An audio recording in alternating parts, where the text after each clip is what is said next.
Hello, Mackenzie. Hello, Lamar. Nailed it. Our Thank you. English Thank you. fans are loving us right now. Yeah, This is Spinal Tap, guys. Welcome. We're it going to get into the is. movie in a second, but based on this one, I don't know that this was, I doubt this was the first fictional band in film, but do you have a favorite fictional band or music artist from a movie, a TV show, anything like that? A favorite fake band that was crafted just for the sake of the movie? Stillwater. Almost What are they famous. from? Okay, and they were the ones that were kind of like a Led Zeppelin knockoff. Yeah, well, they were an amalgamation of several bands, but yeah, no, they're good. I liked them. And I love classic rock. Like one of my favorite genres in general is classic rock. And the soundtrack to that whole film, first of all, is incredible. Some of my favorite artists. So yeah, like as soon as you said it, I was like, Stillwater. I love Stillwater. And are all Um, the songs on Almost Famous originals written no, for the movie? Okay. no. There's I think there's only 3 or 4. It's not that many. There are a ton of other songs that are just of the time. I know there's like Yes is on there. I think Led Zeppelin's on there. And then there's several of their songs, and yeah, their whole aesthetic is kind of, to me, it just captures like the classic rock of the period. And they would be a band that I would like if they were real. So they were the first thing that popped into my head. And then I immediately was like, I remember Josie and the Pussycats being fun too. I never saw Josie and the Pussycats. Maybe I That is wasn't a in the demo for wild that, but show. It was okay. a wild movie, but I just, like of the time it was a fun watch. But yeah, no, for sure probably Stillwater. But Nice. I would need longer to noodle on it if I were to come up with anything else. What about you? I feel like there is a Rolling Stone list or some other respected publication that made a Of fake list of like the bands. top Yeah. 100 fake bands or artists from motion pictures. I'm torn between two, and it's not going to surprise you. The first one being Sex Bomb from Scott Pilgrim versus the World. Like that soundtrack is just, I can spin that all day, every day. Yeah. And the songs written originally for that movie, I want to give credit where it's due. I think it's the Black Lips that composed all the music for Sex Bomb and played as Sex Bomb that made the songs.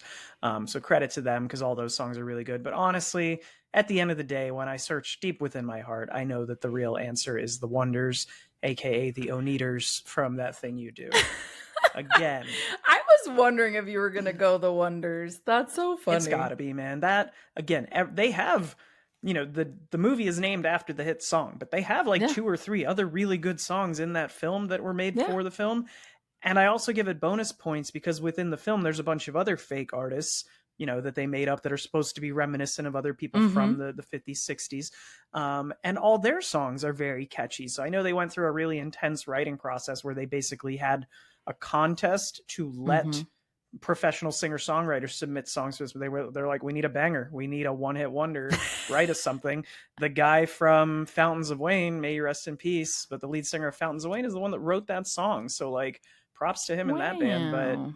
that front to back, that movie and that soundtrack, fantastic. That movie is so good. We need to do that movie. I can't It's believe we got to haven't done that happen. yet. We Yeah, gotta. It's it's so just such a good, feel but good for me. Yeah. it is, and it's just like it's Tom Hanks at his best too. I love it. Another one I just thought of because I was like, to your point, I was like, is there like a list of this? Well, there are several lists, first of all, but one that I remembered, I was like, that they're so good and it's very different, is Soggy Bottom Boys from Oh Brother Where Art Janelle is gonna Thou? love that you brought that up, and she's gonna be mad that I didn't. I'm sorry, That babe. No. is, oh, so I'm a better girlfriend than you, is what I learned I mean, here. some people would Yeah. pay good money to see that happen. Anyway, I'm gonna throw the Beats from Doug TV show in there. I feel Oh like the my Beats God, had 3 or 4 Doug. great songs. Yeah, no, there are a lot of them. Like one Blues Brothers, Mm-hmm. which I forgot about for a second. Eddie and the Cruisers. Obviously, Spinal Tap is on this list. But yeah, the Beats from Doug is on this list. Yeah, So Style Boys from Popstar. There's a lot. You yeah. could, yeah, me and you should, maybe we'll do a Rushmore Crucial for this one Taunt, day. Wayne's World, you guys. Like, Ah, oh, this could be, but Stillwater is also on here. So yeah, man, this the could be a Lone whole Rangers, other this could be Airheads. a Yeah. whole other podcast episode. Oh, all right. Well, let's talk Spinal Tap then.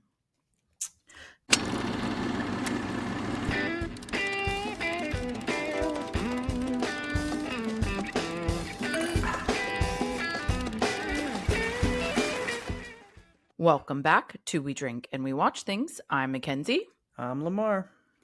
And we are in our second week of Satire September. And there's a lot of S's today because we are doing This is Spinal Tap this week. Yeah. This, if you didn't already hear our first one, which was The Truman Show, if you're interested, go back and listen. Give you a quick spiel about what a satire is, just so you know. And we're going to talk about it in terms of art specifically. So satire is a genre of the visual, literary, and performing arts, usually in the form of fiction, less frequently nonfiction, in which vices, follies, abuses, shortcomings are held up to ridicule, usually with the intent of shaming or exposing flaws, hopefully in an effort to get them to change. And even though it's usually funny and humorous, it's usually the intent is that constructive social criticism of some kind of theme, construct, etc. And it can also, poke fun at like popular themes in art and film that are kind of like overused or overdone, things like that. So that's kind of what we're talking about all month long. Yeah, I feel like by the fourth week, I should be able to give the definition. I'm just going to try to memorize everything you're saying week to week. I'm going to keep it. I'm going to keep it as close as possible. And then fourth week, yeah, we're going to have to test you. And we did say last week the big difference between, because I didn't know this, but the biggest difference, I guess, between satire and parody is that satire is really reflecting on the real world. It's focusing on elements of our real life society and kind of poking fun or constructively criticizing those in hopes of change in some way. Whereas parody is literally taking another piece of art and making fun of, like, just redoing it, whatever it might be, or whether it's a genre changing or a it movie or whatever. Yeah. Changing it, emulating it, something like that. So yeah, really different at the end of the day, but also really two really interesting forms of art. But before we get into this one, which is for a very compelling type of satire, this is very like mockumentary. So the like first one, right? Like, I think it's the first feature. Yeah, I mean, this is 1984, so this is pretty. I'm reasonably sure this is the first feature-length mockumentary, and I don't think that for those of you who are fans of the aforementioned Popstar or Borat or What We Do in the Shadows, like, I don't think a lot of those movies necessarily get made if this doesn't kind of pave the way. It showed this as a genre, and I'm actually surprised there's not more mockumentaries, honestly, given how most of them end up being pretty damn good. Yeah, it's true. It actually is a pretty solid genre. So, what are we drinking for this one with our continued speaking of mockumentaries, what's our mocktail? I also don't, I'm sorry to not move directly into the cocktail, but I'm going to call this out too. I wonder if you would have The Office or Parks and Rec or any of the like mockumentary television series, if not for Spinal Tap. So not trying to give it all the credit in the world, but I mean, it definitely paved a road. Anyway, we are drinking a mocktail today because we decided that along with Satire September, we wanted to do something a little bit different for the drinks. And we want to give a shout out to the folks who listen to We Drink and We Watch Things, but don't particularly like drinking alcohol. And we've had a few co-hosts on here. We know some of our listeners do not partake, and more power to you. So we wanted at Craft World, as always, to design us some mocktails this month that you guys could potentially make at home. And if you're looking for a caffeine buzz, this is the one for you. This is 2 ounces of cold brew, an ounce of pomegranate juice, half an ounce of lemon, half an ounce of grenadine, and then a splash of cola and a splash of soda water.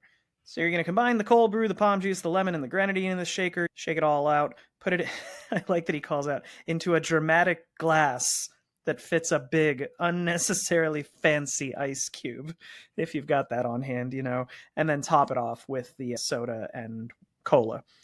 Which obviously I had on hand. You were on the ready for that. Yeah, I'm always on the ready for a big, ridiculous ice cube, if we're being honest. And we are calling this, based on the running trend of this motion picture, semi-spoiler, we're calling this the canceled gig. Because these guys just can't seem Nice. to catch a break. And I feel like, a little bit of cold brew might do you some good if you've got some bad news. If you're feeling kind of sad, feeling kind of down. Yeah, Well, yeah. I have to show you mine because I had to obviously lean into the Spinal Tap of it all. Look at the So guitar pick in the maraschino cherry. I That's not a got maraschino cherry. That's a what cherry? it's a Woodford Reserve Toshiba kind of. cherry, like, and Okay. it's speared through. That was one of the garnish suggestions, so I speared it through. I got the guitar pick.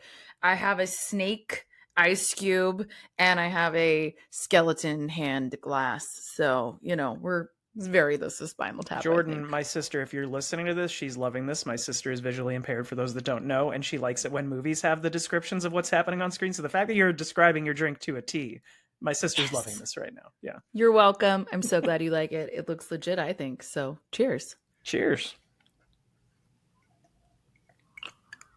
Okay, I'm gonna have to remove the guitar pick though, because it's gonna keep knocking. What are me your in the thoughts face. on the palm juice in with the cold brew in that? How's it going This down? is a choice. I'm gonna be honest with you. This is a choice. Yeah.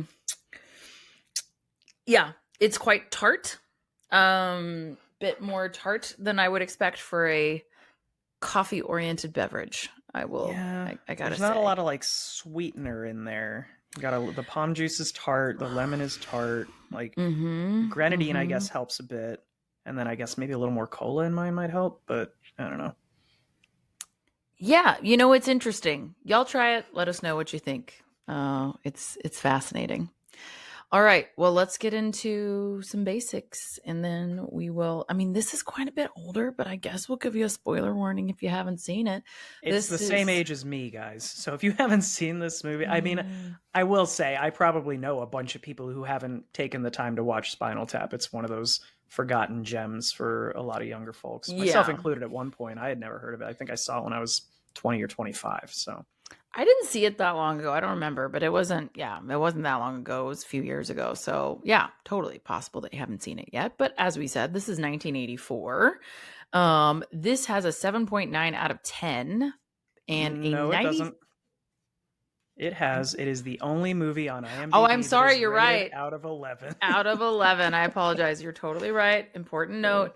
This is a 7.9 out of 11, which is, really kind of, dilutes the rating a little bit. But anyway, Makes it look um, shittier. But it is a yeah. compliment to the film that it's literally the only movie they did something like this for, to my knowledge. If anybody knows any other exceptions, maybe Jim Carrey's The Number 23 is rated out of 23. I don't know.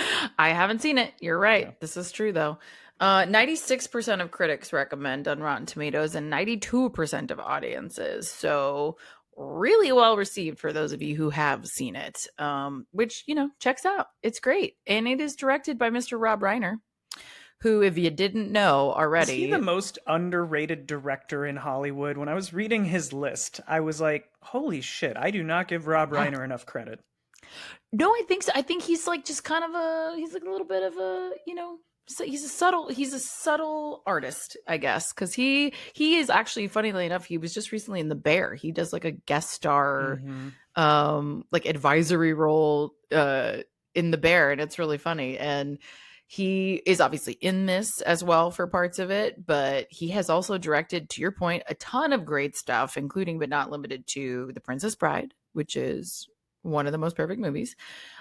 Misery, which is Kathy Bates going crazy, which is great, like so different. I wanted to pick some ones that were really different just for context here, folks. Yeah.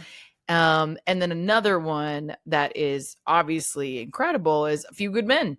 And again, wildly different genre, Oscar winners in that movie, right and left, a great script, incredible film. And then he has a ton. I mean, he has truly a ton more that are really incredible. When Did you Harry have any Met others you wanted to? Sally, Yep, yep, like Stand By Me.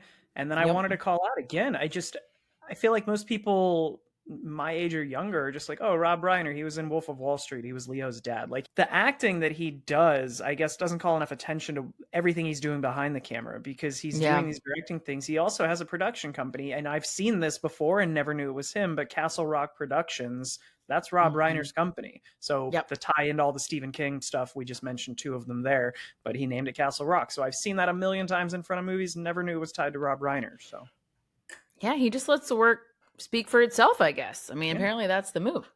Yeah, he's just like a working man in Hollywood, so good for Yeah, him. he's just hustling out here, crushing it every day. Well, this, from a writing perspective, is really fascinating because if you didn't already know, pretty much every line of this movie, not pretty much, basically every line is improvised. The structure that was given to the cast was like, here's a basic runtime of what the scene is going to be. Here's where you're starting. Here's where you're ending. Here's the goal of the scene. Go.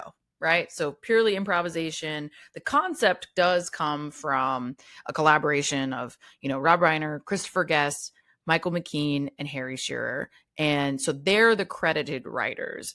Rob Reiner did try to get everyone in the film credited as the writers due to that improvisation that happens throughout by everyone involved.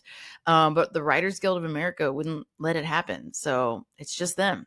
Just them. It's, that's an interesting distinction of like, are you writing if it's improvised? I mean, yeah, you're doing it. It's never put on paper, but you're contributing the words that are in the final script, for lack of a better word. I don't know. Right. Yeah. I mean, there isn't really a screenplay here, right? Like it's all written in real time. So, I think there's an argument to be made that it is just a different type of writing, but they wouldn't give them credit. So anyway, we will call them out. Everyone here does their own writing at the end of the day, but those are the credited writers on this one. They also wrote all the songs, that same group of people. Like all the original songs in this are also written by those four guys, which is pretty cool.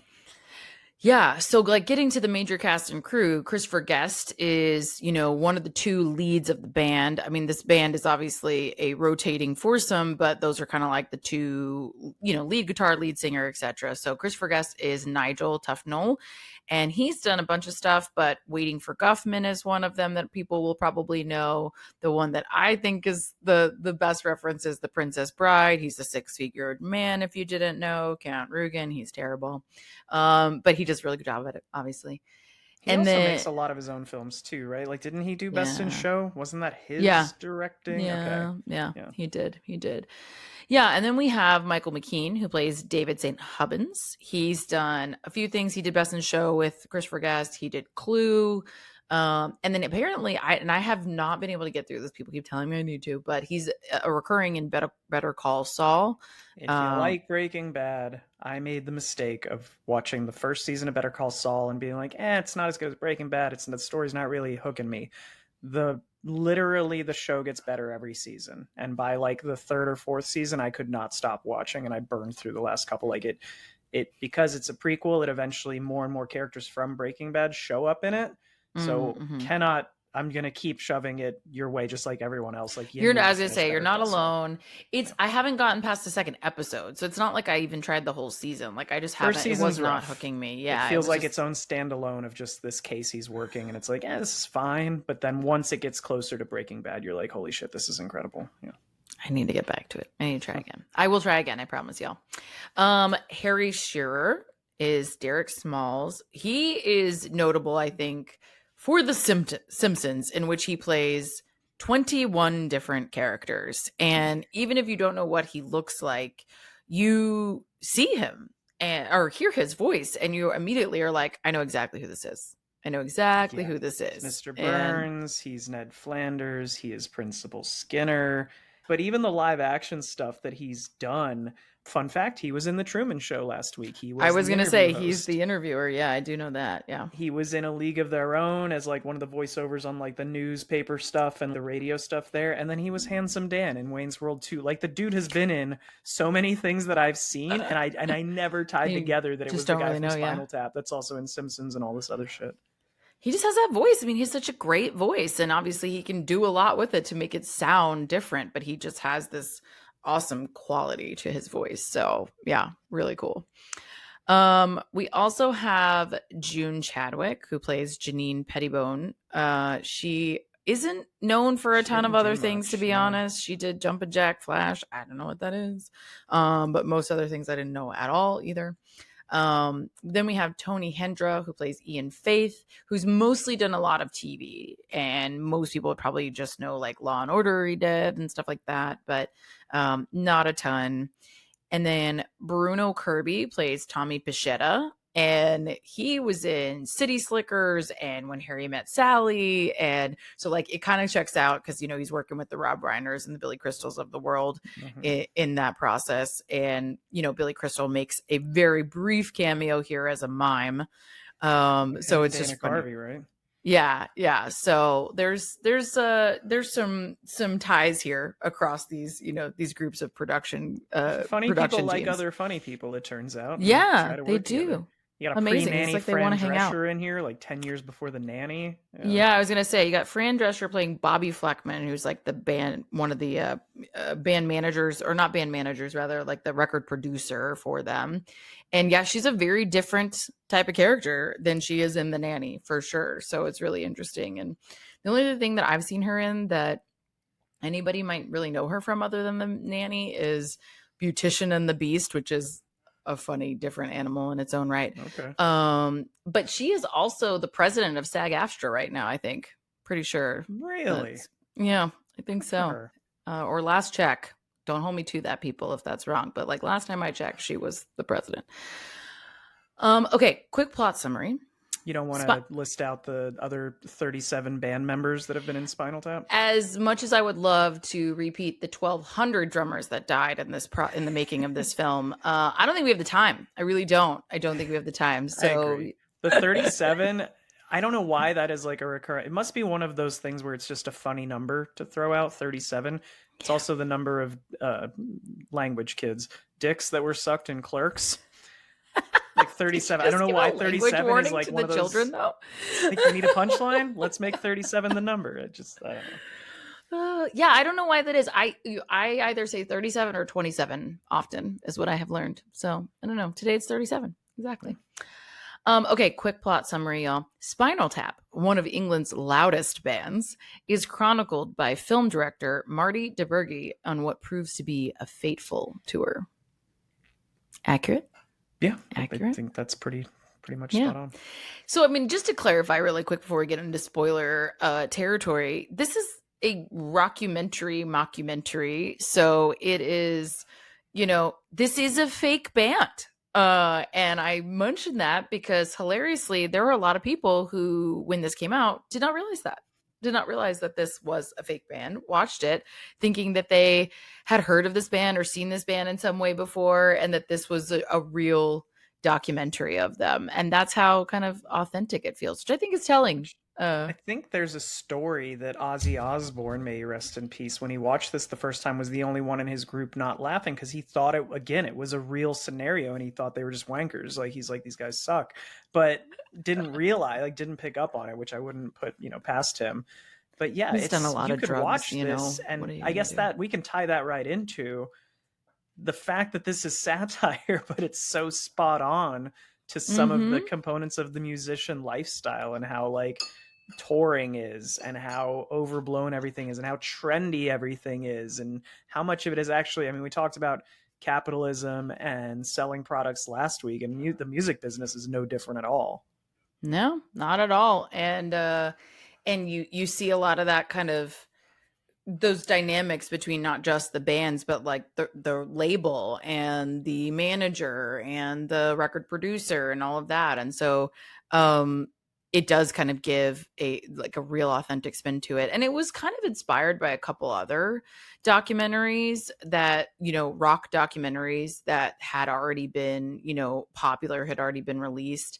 And so I think they're really just emulating that at the end of the day. I think they did the what's the Bob Dylan one? The Last Waltz, I think. The Last Waltz, the documentary version. And then Don't Look Back, I think, was one of the references for this as well. So they are really trying to capture the spirit of like a real rock documentary for sure. So I think the improvisation component helps that, because it doesn't feel like a lot of scripted for as funny as they're being and witty in the moment, it doesn't feel like a totally scripted sort of thing. And they're so committed to it. So anyway, well, I guess turn around, don't drown. It's spoiler time. We're doing it. We're doing this. But quick production note: this was a really small budget. It was actually really hard to get financing for this film.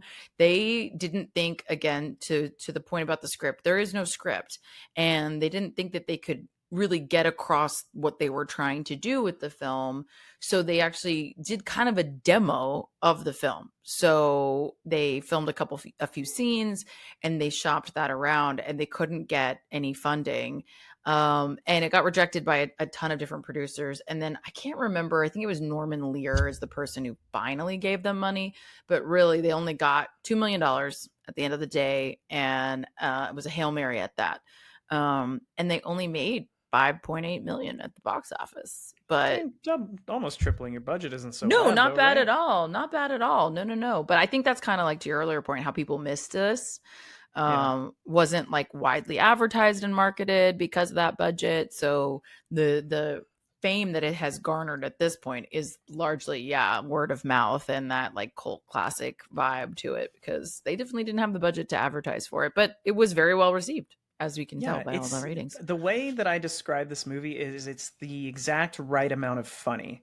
It's Mm-hmm. not Naked Gun or Borat or one of those where parody satire, whatever it might be, where there's a laugh every like 10 seconds. Like it is not that pace No. of comedy, but because it's supposed to be a mockumentary, it's like you're getting these conversations and once every 40 seconds or so, and in some cases, which we'll get to later, a couple things I don't like about the movie, sometimes it takes too long without a joke, but I Mm-hmm. feel like it's the proper pacing of like that, okay, that's kind of funny, and then occasionally you get a laugh out loud, and the rest of it's you're just kind of observing this weird world that they're in, and more just like taking it in and a little shocked and perturbed and like confused. But I feel like this movie is just the right amount of comedy for what it's trying to do.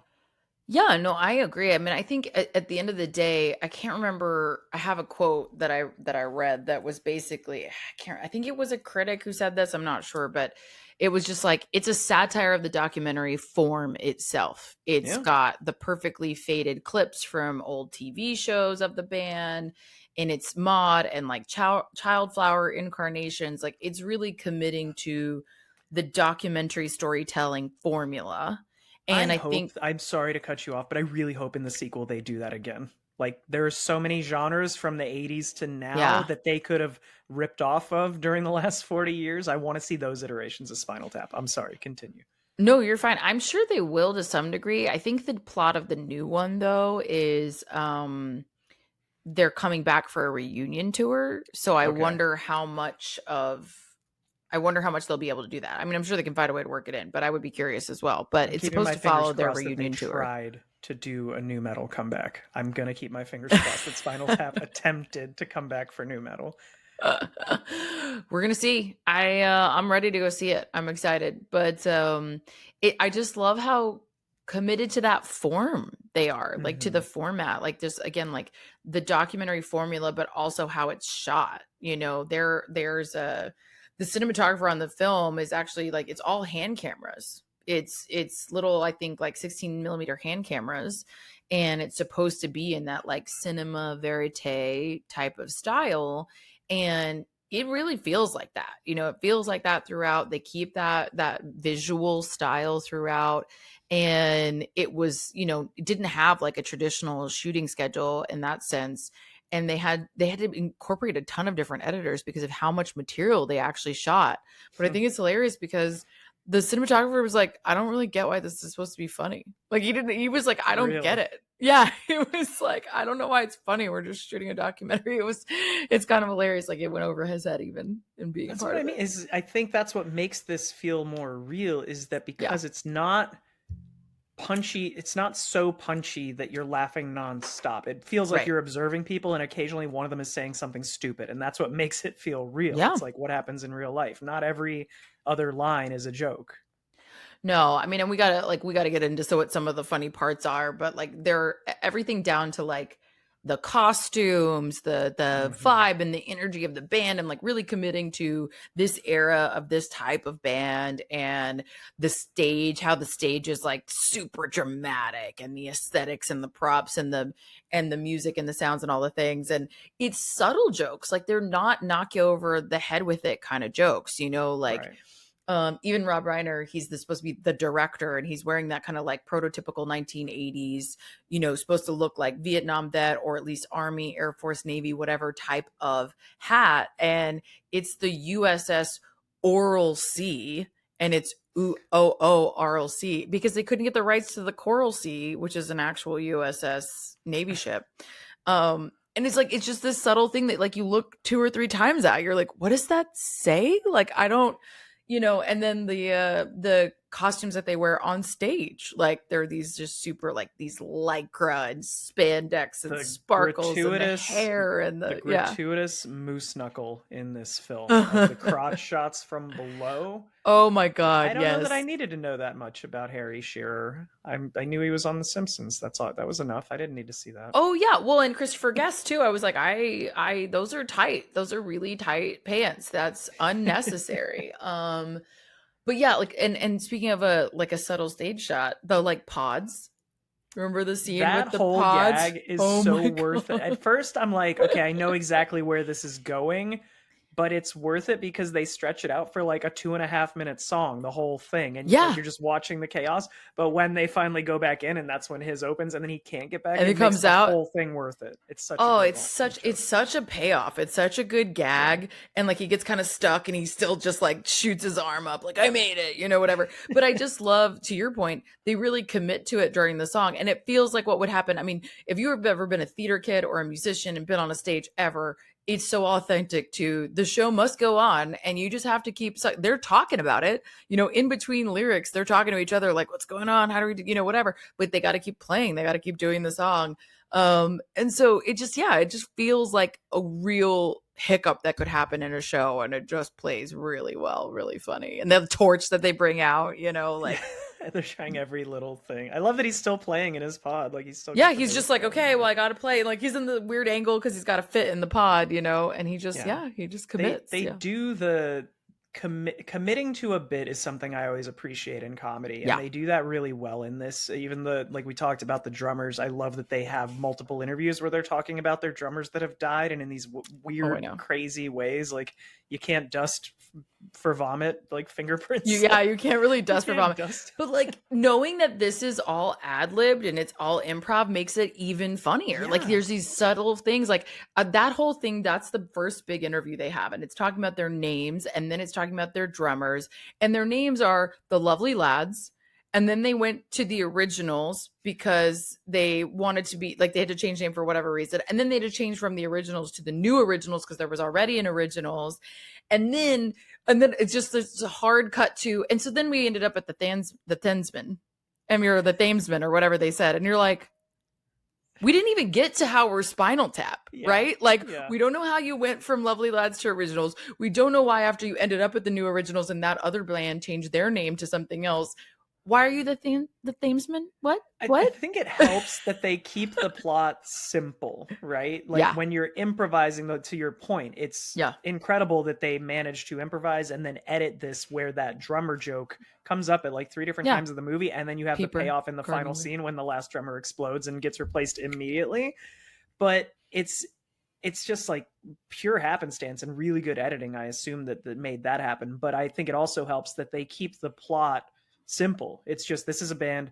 As they go through this Yeah. tour, we're going to find out they're not as famous as they think they are. And then his girlfriend is going to come and kind of like instill some conflict between him and the guitarist. And then they're going to make up. Like, it's such a simple story And that it's it a makes sense that they were trope able to heavy improv it. story, right? And it's a Yeah. trope for a reason. Like this is true in rock history over and over and over. It's almost absurd.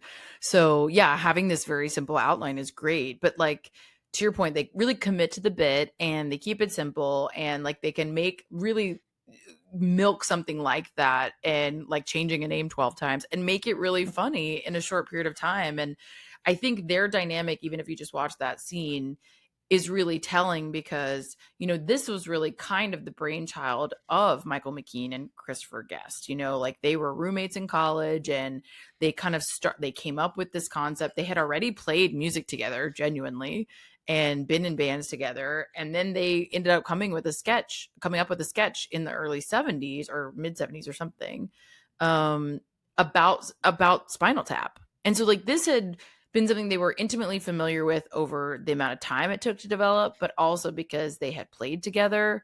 And I think that really comes through in their, their improv scenes of them talking like, well, this just feels natural to them, Yeah, the chemistry that they have. I feel like I'm not a huge improv guy usually. Like, I don't typically go see live improv, but Yeah. when you look at the best and it's teams of people, the best give each other sort of space to breathe and space to work, and it's not as though everyone's not trying to be the funniest person in the room. And I think that's the Right. case here. They're just kind of like, let's just make Riffing. conversation, and eventually one of us is going to say something fucking hilarious.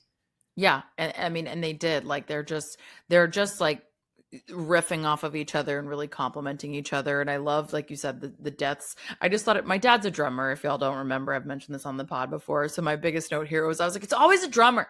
It's always a fucking drummer that ends up dying. Of course. But yeah, like, yeah, the look, the sound, the fit, they are really good with, even with simple things like the accents, right? Like, they have really solid accents. These are both American guys. They do a good job. We were talking about things that wouldn't exist without this film. This one's probably for the worst, but I feel like Russell Brand stole his entire shtick from this film. Like, it's very Russell Brand of just like, I'm just a British guy, and like, I don't care about anything, and like, yeah, everything's great. Like, it just feels like he saw Spinal Tap and was like, I'm gonna make that my thing. Yeah, I don't that feels actually hate right. Russell. Like, what? That feels right. I can Yeah. get behind that. Like, I mean, it makes me like him less, which I don't really love him from everything I've learned over the years. Yeah, But I feel like he's kind of been, he hasn't aged well, Yeah. But I could see that, like, that vibes. Yeah, he checked. I mean, the look, the hair, the physical style of clothing, the way they talk, like, yeah, I could totally see that. It comes through. Absolutely. Do you have, speaking of like talking into the dialogue here, do you have a favorite line or two from this that you wrote down of just the things that actually made you laugh out loud? Well, there are a lot. I do really like the dusting for vomit comment that you made. Like, that's really funny. It's like, you can't really dust for vomit. And we don't know whose vomit it is that he chose. We don't know whose one it is. That's so funny. Like, it's just subtly funny. And again, to the point of like committing to the bit, like, it feels very authentic. They're like very genuine in this moment that should be a ridiculous thing to say. And they're just very, very committed. It's such a cop out, but I actually do really love the line of, Rob Reiner and Christopher Guest's character are looking at the amp, and they're talking about all of his guitars, which I think is very cool, because those were all actually like, a auction house actually let them use these guitars, and it cool. Is a bunch of like historical, really cool unique guitars that they used for that scene, which is cool. But also, like, just, that's a funny scene. He's talking about the various guitars. He seemingly doesn't know shit about guitars, which was hilarious. So that's like a subtle bit in that whole scene. But then they go to the amp, and obviously it goes to 11, which is, the whole shtick of the movie. But then Rob Reiner's like, well, why don't you just make 10 louder? And like, the deep pause. That, like, yeah, that is great timing. That timing is just so good. He's like, well, but these go to 11. Like, it's just like, well, it's one louder, isn't it? It was just one louder, right? And like, 11's my lucky number, you guys, if you didn't already know, so like, it's just, that's probably one of my favorites. And it's partially, again, just the timing, the silence of these go to 11. It's a great comedic pause of him, like, in his brain thinking this through and trying to rationalize it. Yeah, but they go to 11. Yeah. I wrote down a bunch, and I don't even know some of these. I don't even remember the context, but I liked it's a fine line between stupid and clever. I literally was about to say yeah. And that's my next one in my notes as well. It's such a fine line between stupid and clever. And I was immediately like, you mean like this movie, right? Yes, like, they are threading this needle so well. And I love that they're, almost having this this meta moment in that line itself, and I really also like some of the, not just the lines, but the physical comedy that's happening, the getting lost, trying to get to the stage. Oh, yes. That is so good. Like, going in a circle, talking to the unwavering energy guy throughout it. Like, yeah, they're like, we're going to do it. Hyped, and they're like, are you ready, Cleveland? Like, no matter how many wrong turns they're taking. Apparently that was inspired by, like, this happened to Tom Petty, kind of. Like, he was trying to get to his stage, and he ended up on a tennis court at a specific venue that he was at, and he like there was a camera following him, and he walked out, and he's like on this tennis court, and he's trying to I find the can only stage. imagine. I imagine that happens at a lot of the bigger venues for sure. Yeah. I Yeah. mean, and if you've ever been in like even just a stadium, y'all, like, there's all these winding little corridors, but I just thought that was so subtle. And like you said, they kind of keep their energy and are so funny throughout that.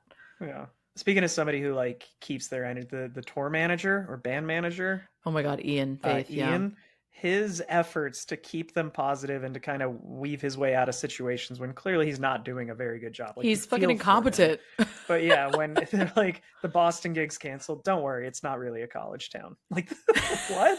It's not? What is, What? and also what does that mean? Like, is that the target market only? It was such a Maybe weird they comment. think, yeah, these like 40-year-old guys should be appealing to college kids. But that one, and then when I can't remember if he's being interviewed, but they're like, hey, so with all these canceled gigs and whatnot, maybe it's Rob Reiner's character talking to him, like, but with all this happening, like, do you think that they're just not as popular as they used to be? And he's like, no, I wouldn't say. And the way he explains it is so ass backwards, but he's like, no, I would say their appeal is becoming more selective. Like, he's putting it as a positive that the fans are classier that do like them still. It's very strange. Yeah, and then you see like so many cancellations happen, and not just Ian's pitch of like, let's just be positive about it still. They are just kind of unfazed as long as they have a different gig. It's like the Air Force gig when they're like supposed to go to the base instead of the other gig. And like that was another thing that was inspired. Like they had heard a band that said that they got a gig at the Air Force base and they worked it in. And they kind of just don't care. They're like, well, we're just committed. Like we'll play wherever we just want to play, which again feels very authentic. And it's like, I don't really care where we're playing. Just tell me where to go. Like tell me where to go. Give me my guitar and I'm going to fucking go. That Air Force gig, you get the Fred Willard cameo, who would go on to, I think, be in Best in Show and A Mighty Wind and all that, and also May You Rest in Peace. I know this movie's from '84. I feel like I keep saying that, unfortunately. I was going to say, should we keep announcing them? But when he's trying to communicate to them in military time, and oh my God, Derek can't. He's like, what is that, like 36 hours from now? It's like, no, it's like 30 minutes. That one's good. And when he's like, do you have any slow numbers so that I can dance? And they play like Working on a Sex Bomb. Oh my God. Yeah. And I love that he's also like, one of his lines to them is, we're all such big fans of your music. And he's like, well, like not your albums, but all the albums of like rock music albums. Like, just like, we're not really fans of you, but we're fans of the concept of you, because sure. I only have one more, I promise, guys, line of dialogue that I wrote down. But Mackenzie, ask me if we're going to play Stonehenge. Are we going to play Stonehenge? No, we're not going to fucking play Stonehenge. That again, just the delivery of these guys in these improvisational moments. I love that Derek, after this huge drawn out fight, it's like a 10-minute argument scene. Yeah. And that is what gets us back to comedy. So to that point, I think one of the only weaknesses I wrote down about that was that fight where Janine is kind of not trying to break up the band, but she's instilling some conflict between the band and their manager and whatnot. That fight goes on for a very long time. And it's like the one portion of the movie where I don't know if the guys didn't know how to work a joke into it. I think there's only one line that the manager says about her being an Australian's worst nightmare, dressed like an Australian nightmare. I didn't get what that meant, but I kind of laughed at it. But the rest of it is just too long without an actual humor in there. Yeah, I do think that was a long improv scene. I wonder, and it again kind of checks out that it's improv in this case as well, because it felt like they kind of didn't know where to go.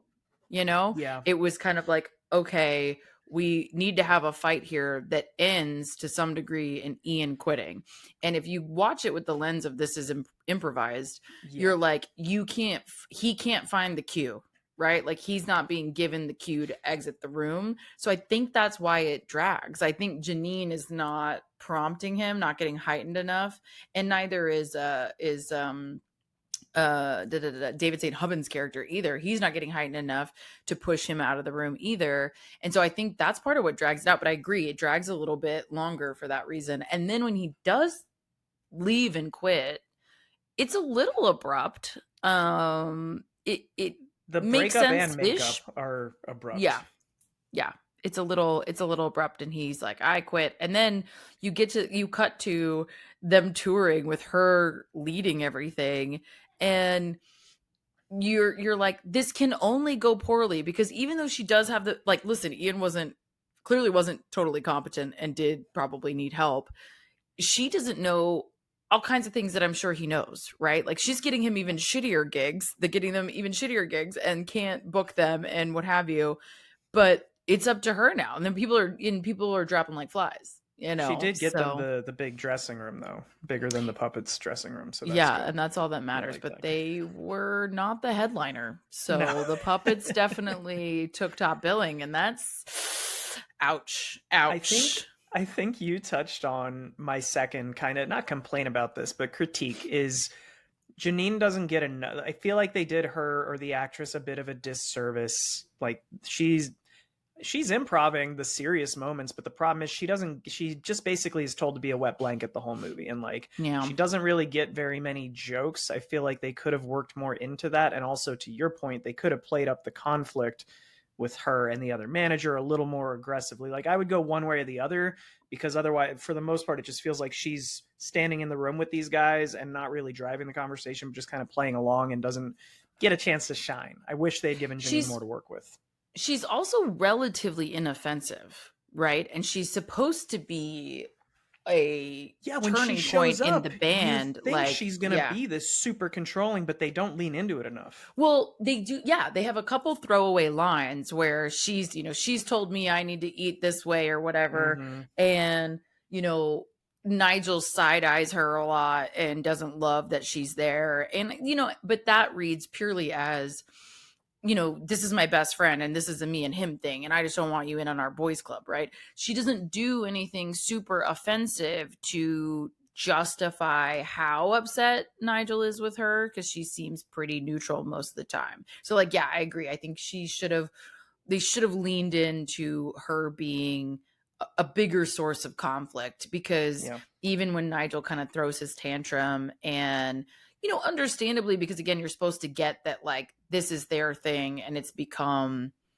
she's become a part of it, and for him, he has this close brother like relationship, and he's sad and he's emotional and blah blah blah. It still feels a bit abrupt when he leaves, and I think that, to your point, is because they didn't really flush that out as much with her as they could have. Yeah, that's the one person in the cast who I was like, you guys probably should have just given her a few extra lines, like, to just be like, you Yeah. hit these lines during this scene at some point, right? But I also think, yeah, and I think, like, she was obviously entrusted, just like everybody else, to improv with them, but is maybe the least comfortable in that space, right? Not just as Yeah. an improviser, but these other folks have known each other a while, have worked together and on this a while in those scenes. So I think maybe she didn't know where to plug in, and that kind of shows. But they carry a lot of those scenes well enough. You sort of get the point across. She has the look down. They all have the Yeah. look down. So ultimately, it works. And I really love, actually, when Nigel leaves and they're interviewing David, and he's like, "No, we shan't work together again." His final, like, no, and he's very dismissive about it. And I love his throwaway line of, like, well, maybe I would care more if I wasn't on so many sedatives, but, like, whatever, you got to move on. It's just like, Yeah, the way that they, again, it's the way that they're doing the accents, and they're very reserved in their speech. It's a very English way of delivering these punchlines. It's not loud, and they're not calling a lot of attention. No, it's subtle to the lines. I like when Nigel leaves and they decide to do the Jazz Odyssey, because they only have like 2 songs that they can play without Nigel. Yeah, and without being triggered by Nigel. Yeah, yes. They're like, "Oh my god!" And it's the crowd is like, literally booing them. Oh my god! And when they're brainstorming, it's such a music, like, that feels the most real to me. Of like, I have all these other side projects that I could work on if it wasn't for this band. And they have I'm freeing myself up, really. Out. Yeah. Yes. Yeah.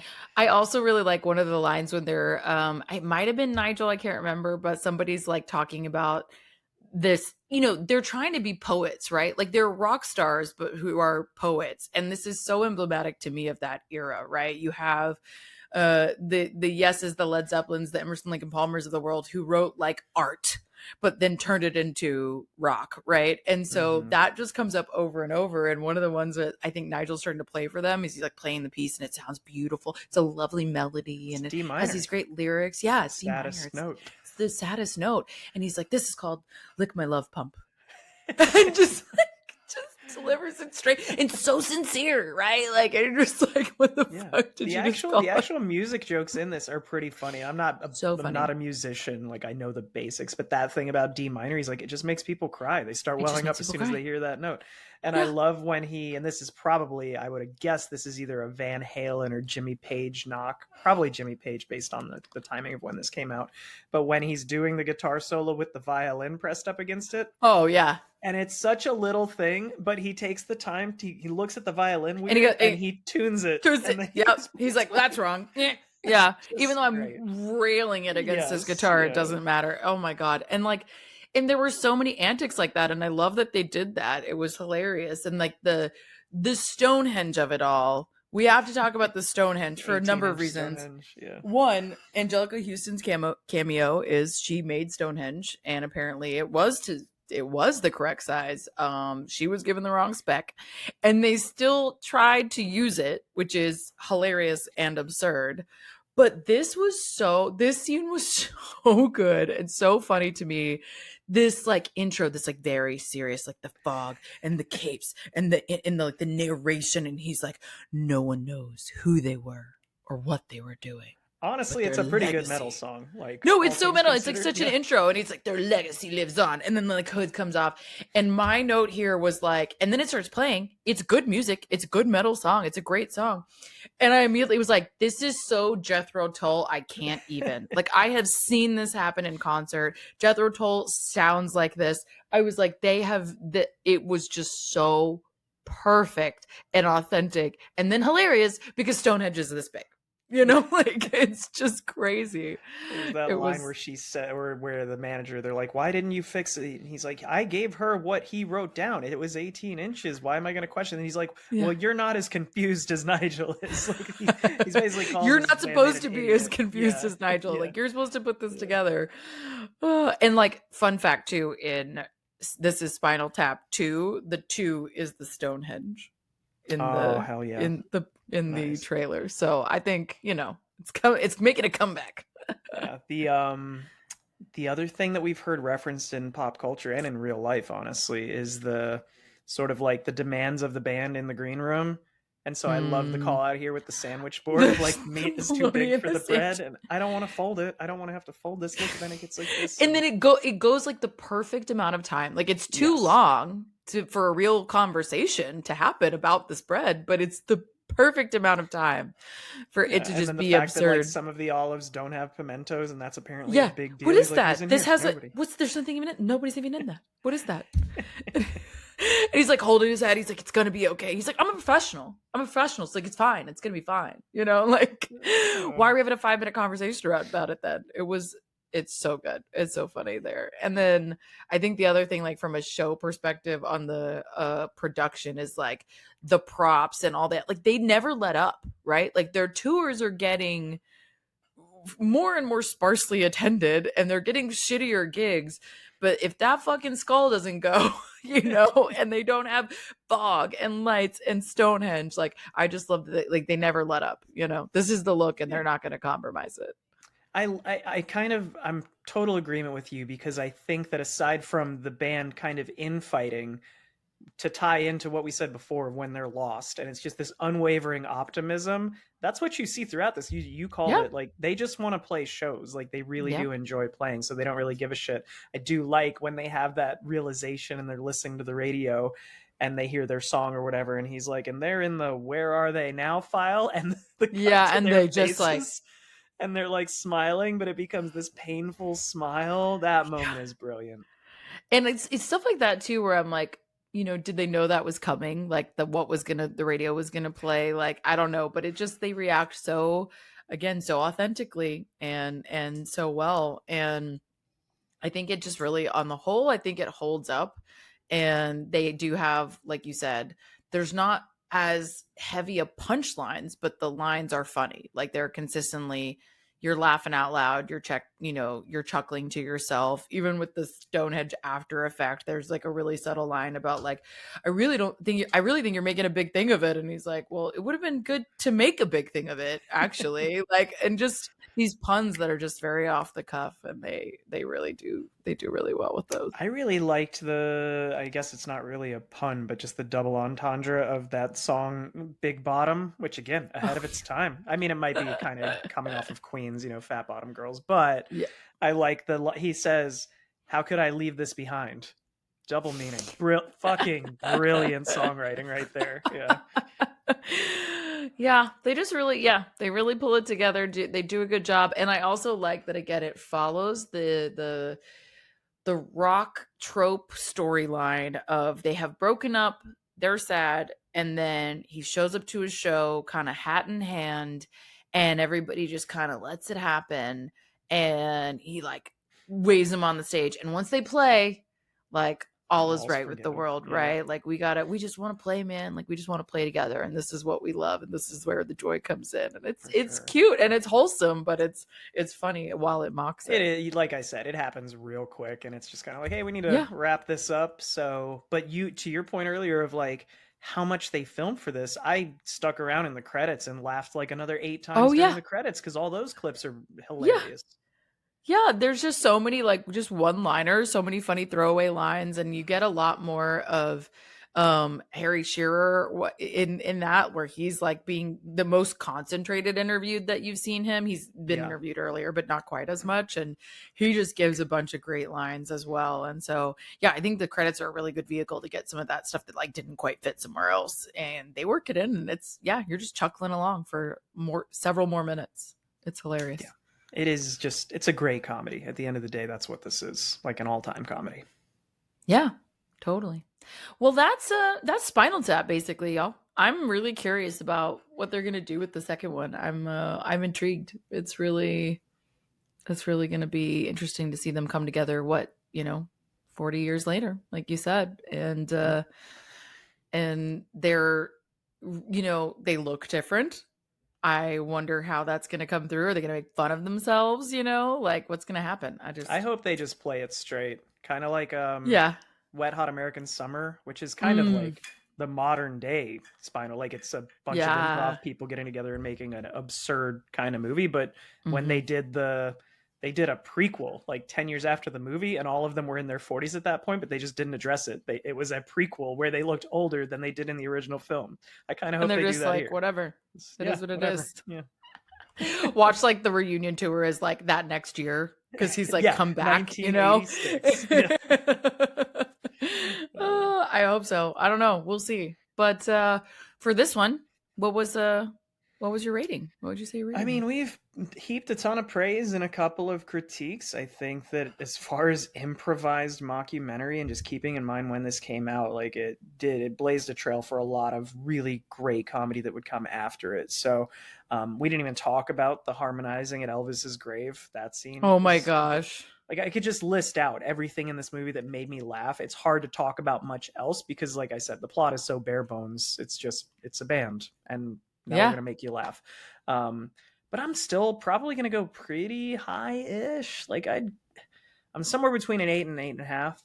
I think the downsides of Janine not getting as much to work with, them not leaning into having a clear-cut villain in this, which I guess at the end of the day does make it feel more real, if their goal is to have this be a mockumentary that feels as real as possible. But just because of when it came out, you know what? Fuck it. It came out in 1984. I'm pretty sure it was the first one of these. So I'm going to give it an 8.5. I think it's great. I think it's great also. And I think, based on when it came out, I'm going to give it a 9 out of 11. Because I think it's important to acknowledge the 11 of it all. Yes. I think I mean, the pacing in that one scene is the standout to me, to be honest. But other than that, the pacing is really good, and it doesn't feel too long. I think it's like an hour and 25 minutes or something. It's not overwrought. And I liked the subtle humor throughout of just like, you're sitting there, you're just like chuckling to yourself for half of it. And I like that. So I think it's really solid. I think, 9 out of 11 for me. Excellent choice. Thank you. All right, friends. Thanks for hanging with us. So far, I am loving Satire September. I'm just saying, like, this has been a great I time. hope it's engaging to listen with, and it's not I just hope people so. like hearing things that made us laugh and us quoting movies. Yeah. Sometimes that does happen. I hope that's actually interesting for you guys. But I guess maybe the next one we need to like fight about it. That seems to be what the people love. You yeah, know, we need yeah. to. Oh, well, thanks for joining us for this one. Speaking of, come back next week for our next entry, which will be an interesting one and a hard left, right? I don't know, turn. American Psycho. This will be. Christian Bale, Willem Haven't seen that in Dafoe. a minute. I'm interested to see how I'm going to react to this one. It's been a hot second, but Yeah, I've seen it. I've read remember the it. book. The book was much worse than the movie. I The movie's didn't already read the bad. The book book. is worse. Should I read the book first? Oh, Do I have I don't time? know, dude. It's graphic. It's real Is graphic. it? Okay, maybe I'll just stick with the movie. Yeah. I'm also in the middle of reading like 3 books right now. I don't have time for this. Okay. Well, in the meantime, In the meantime, follow us on our socials. We drink and we watch things, Instagram, TikTok, all the things. You can see the video of this podcast on YouTube or on Spotify video. And you can always email us. We drink and we watch things pod@gmail.com. We keep saying this, but we do have our 2-year episode coming up shortly. Well, we're debating doing like Q&A or something, some kind of audience stuff, yeah. maybe a section of Q&A or a couple questions each week. We don't know. But send us questions, and if we have enough in there, maybe we'll do an episode. Or even tell us, like, I don't know, what's something you want us to try? Maybe like something totally different that we could try for our 2-year. I don't know. Like with our hair. Yeah. Yeah. I mean, Lamar really needs to shake it up with the hair. Like, I'm showing up in costumes every other week. I didn't costume today because it is game day. I will say I had to wear my Longhorn first game of the season gear. But I often show up in costumes. So the least you could do is change your hair. Okay. Okay. Well, if you're going to be mean to me, how did the game go today? Did they hook 'em? Oh, that was For those of both you good listening in 2 weeks, and they played Ohio evil. State today. And So. yeah, it didn't, you know, we whatever. It wasn't a shutout. We're not, it's fine. We just have a warm up. Okay. I don't want to, whatever. Anyway. All right, kids. Thanks for joining us. Go have a drink and watch a thing. Cheers. Cheers.